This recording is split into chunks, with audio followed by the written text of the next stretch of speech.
د بغلان پل خمري نه زمان خیلو نه محمد نعیم کوچي په نامه یو ماته دغه 3 کمیسونه فرمایش راکړی. الله دې وکړي چې ستاسو د ټولو هم خوښه شي چې ډېرې ښایسته او ډېرې مزیداره ډیزاین یې ورته جوړې کړي چې په اصلي فونیکس بخمل کې په 2 قسمه جیکو غمو کې او په دا شیشه پکې کار هم شوی دی چې دې داسې وروسته او مخ ته دواړو سایډو ته کار شوی دی چې ډېرې ښایسته ډیزاین راغلي. یوه بیا دغه جوړه ده چې ګڼ ګیبي پرتوګ ټیکری هر څه شته ورسره، همداسې وګورئ 2 رنګه ټیکری هم شته ورسره، ګیبي پرتوګ یې هم غټ ګڼ ګیلالي بیټینګي پرتوګ جوړ شوی دی.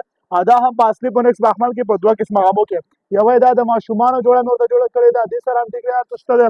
نو کتلی شئ قدرمنو دوستانو که دغسې نوي نوي ډیزاین یې اخلئ پروفایل کې زما د واتساپ شمیره شته، ما سره رابطه کولی شئ. دنیا په هر ګوټ کې چې تاسو ته ډیلیوري هم کولی شم. که د دې نه علاوه بیا نورې ډیزاینه غواړئ، علاوه نور قسمونه غواړئ نو بیا هم زما سره رابطه کولی شئ. دې نه علاوه نورې ډیزاینه به تاسو ته جوړ کړم. دنیا په هر ګوټ کې چې تاسو ډیلیوري هم کولی شم. چې دا بغلان پل خمري نه اډر راکړی محمد نعیم کوچي.